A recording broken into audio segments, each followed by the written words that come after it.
Assalamualaikum warahmatullahi wabarakatuh. Perkenalkan, nama saya Zulfariansa. Di sini saya akan menjelaskan tentang konfigurasi Debian sebagai router dan konfigurasi Squid proxy server.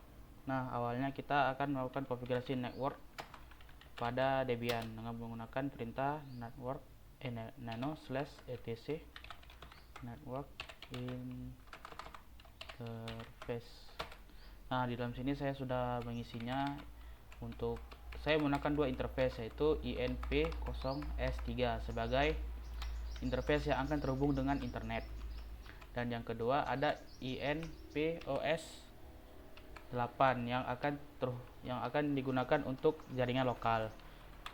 Untuk IP-nya saya menggunakan network 192.168.10.0. Kalau di sini saya Debian karena sebagai router, saya akan menggunakannya sebagai 1. Untuk yang terhubung dengan jaringan internet, maka akan menggunakan DHCP. Setelah itu simpan dengan Ctrl O, Enter, dan Ctrl X. Kemudian kita harus merestart terlebih dahulu sistem ctl restart networking service.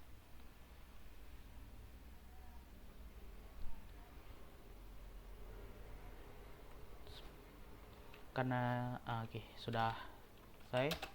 Jika kita menggunakan IP A, maka akan terset bahwa IP di INPOS8 itu sebagai 192.168.10.1. Selanjutnya kita akan melakukan IP forwarding. Kenapa? Karena secara default atau bawaan Linux itu memblokir lalu lintas antar interface. Jadi kita harus mengaktifkan IP forwarding agar paket dari klien bisa diteruskan ke internet. Berikut caranya. Pertama, nano/etc sysctl.conf.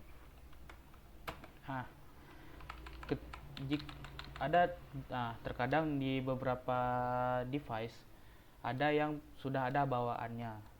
Ketika dibuka bawaannya pasti akan dibentuknya seperti ini. Jika memang ada seperti ini, maka tinggal hapus saja tanda pagarnya agar dia aktif. Jika tidak ada, tinggal kita ketikkannya secara manual. Kemudian kita akan simpan.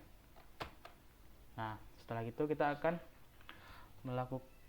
mengaktifkannya menggunakan perintah sysctl -p. Nah, jika sudah muncul output seperti ini, maka IP forwarding sudah berhasil dijalankan. Nah, sekarang kita akan melakukan setting NAT menggunakan IP tables supaya IP lokal klien, yaitu 192.168.0.10.1 bisa masuk ke internet atau menggunakan IP public saat berselancar di internet. Nah, caranya yaitu seperti pertama, kita akan menginstal dulu IP tablesnya dengan menggunakan perintah apt install IP tables persistence -y. Nah, jika sudah seperti ini, bawah tandanya sudah terinstall. Jika belum terinstall, maka dia akan melalui proses terlebih dahulu. Nah, saya itu gunakan perintah berikut untuk melakukan NAT-nya. IP tables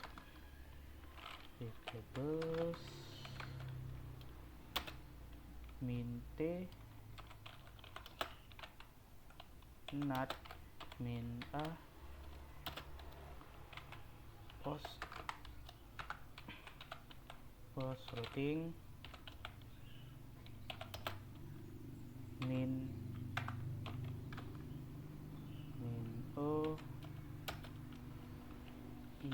Nah, untuk interface yang digunakan yaitu INP0S8 karena saya akan menggunakan IP lokal yang saya gunakan itu pada interface INPS ini. Selanjutnya -y, dan untuk rulesnya saya menggunakan Masquerade. kemudian enter. Nah, jika sudah, selanjutnya kita akan menyimpan yang sudah kita kerjakan dengan perintah netfilter persistent save. Nah, sudah tersimpan. Nah, selanjutnya sebenarnya ini opsional. Untuk klien bisa kita melakukan setting manual untuk IP-nya, tapi untuk saya sendiri, saya lebih prefer menggunakan DHCP agar klien ketika terhubung dengan router Debian, maka otomatis akan mendapatkan IP-nya tanpa harus menyetingnya secara manual. Pertama kita install dulu DHCP-nya, apt install isc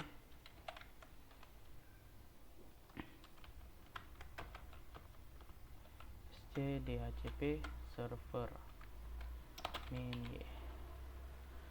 Di sini saya sudah menginstalnya, maka keluarlah seperti berikut. Oke, selanjutnya kita akan memilih interface mana yang akan menggunakan DHCP-nya, yaitu dengan menggunakan perintah /etc default isc dhcp server. Nah, karena saya akan menggunakan interface lokal yaitu INPOS 8, maka saya akan menggunakannya ini dan diisi pada kolom atau bagian di interface v4 atau IPv4. Untuk IPv6 kita nggak akan pakai, itu simpan. Sekarang kita akan melakukan setting untuk jumlah IP yang akan digunakan atau range atau jarak IP berapa yang akan digunakan dari ke berapa dengan melakukan perintah berikut.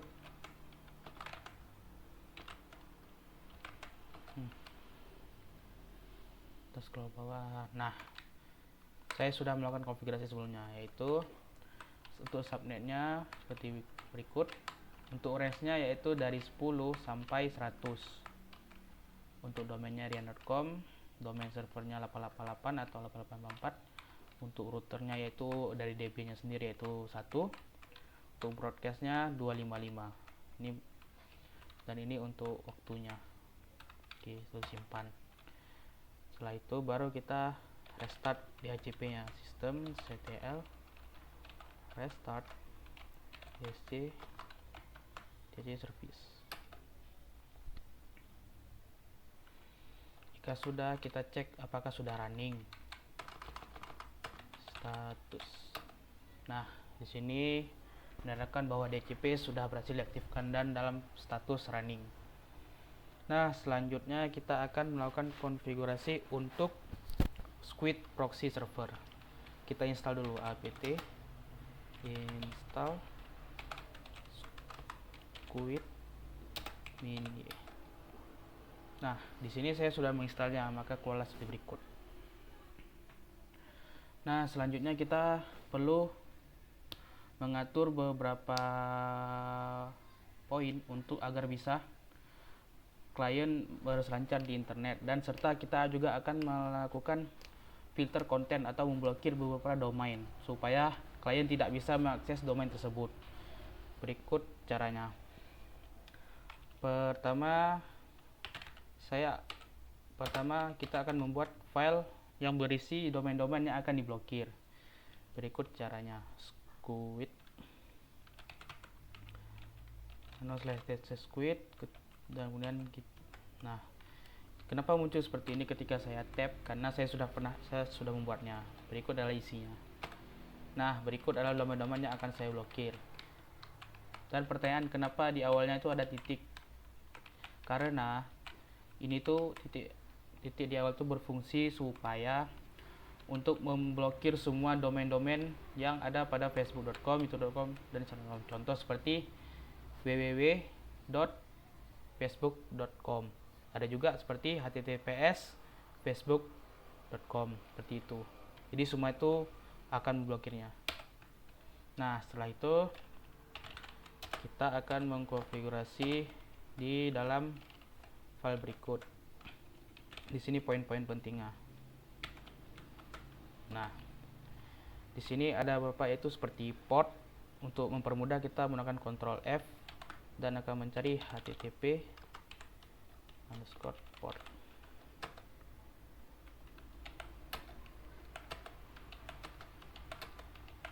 Karena banyak tidak agak akan proses. Nah, untuk port yang digunakan,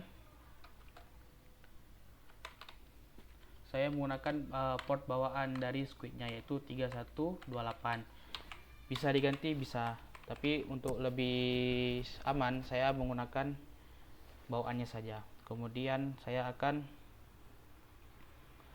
melakukan konfigurasi pada ACL atau Access Control List. Kita cari di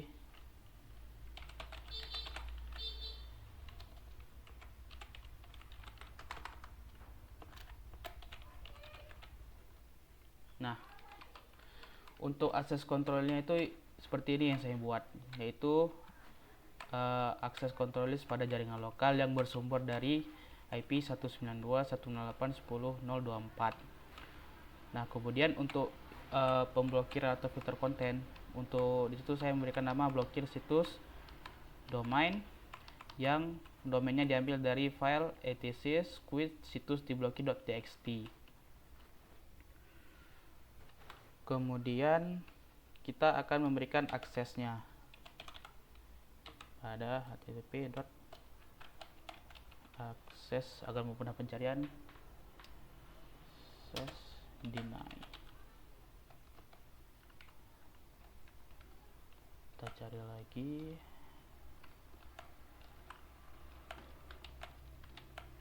Nah, sudah dapat. Nah, untuk urutannya itu seperti ini, https akses deny blokir situs. Jadi semua yang ada di dalam file blokir situs itu akan diblokir. Kemudian http access allow, yaitu izinkan jaringan lokal. Jadi semua aktivitas di jaringan lokal, yaitu dari IP 192.168.10.0 dan seterusnya akan diberikan izin. Setelah itu baru kita https access denial.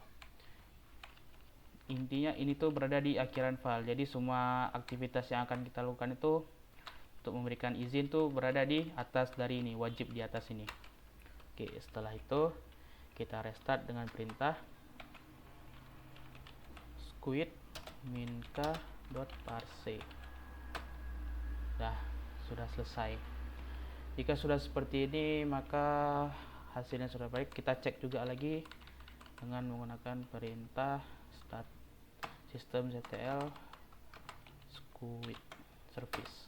Nah, di sini sudah lihat bahwa sudah aktif dan running. Oke, selanjutnya kita akan menguji hasil dari router ini pada klien. Di sini saya menggunakan Kali Linux sebagai kliennya.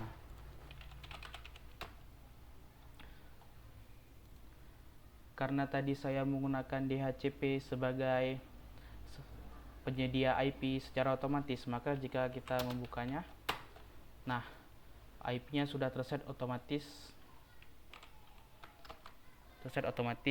karena sudah diberikan oleh router, yaitu 192.168.10.11. Untuk ngecek apa sudah terkoneksi dengan router, kita ping 192.168.10.1. Nah, jika sudah seperti ini tanda connect, kita lakukan sebaliknya juga. 190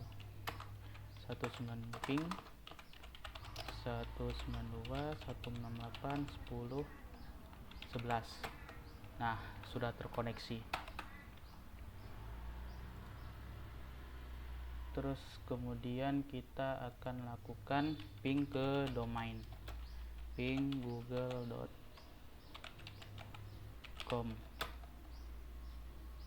Oke, saya berhasil. Nah, selanjutnya kita akan mengakses internet melalui klien. Apakah sudah bisa? Misalkan tiktok.com. Nah, sudah berhasil. Nah, Nah, sekarang kita akan mengakses domain yang sudah difilter atau diblokir. Apakah bisa atau tidak, kita tes. Tadi salah satunya itu youtube.com. Nah, bisa dilihat bahwa ketika kita mengakses youtube.com, maka akses akan ditolak karena router sudah memblokir domain tersebut, sehingga kita tidak akan bisa mengaksesnya. Seperti akses denied, ini tanda bahwa tidak bisa diakses. Coba kita untuk yang lainnya seperti facebook.com, sama juga tidak bisa. Dan kemudian ada Instagram. Nah, tidak bisa juga karena sudah diblokir. Tetapi misalkan coba kita buka Google.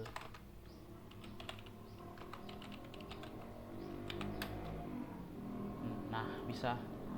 Karena kita tidak memblokir Google, maka dia bisa diakses.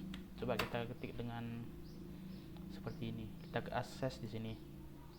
Tetap tidak bisa. Walaupun kita tracking tetap tidak akan bisa. Berlaku juga untuk yang lain. Misalkan FB. Kita akses tidak bisa. Kita balik.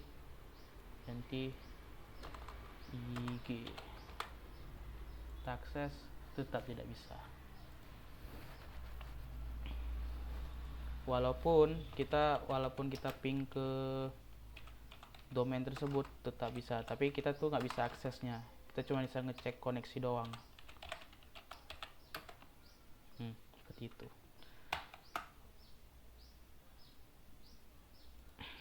Oke, sekian dari saya. Jika ada kurang, saya mohon maaf. Saya akhiri.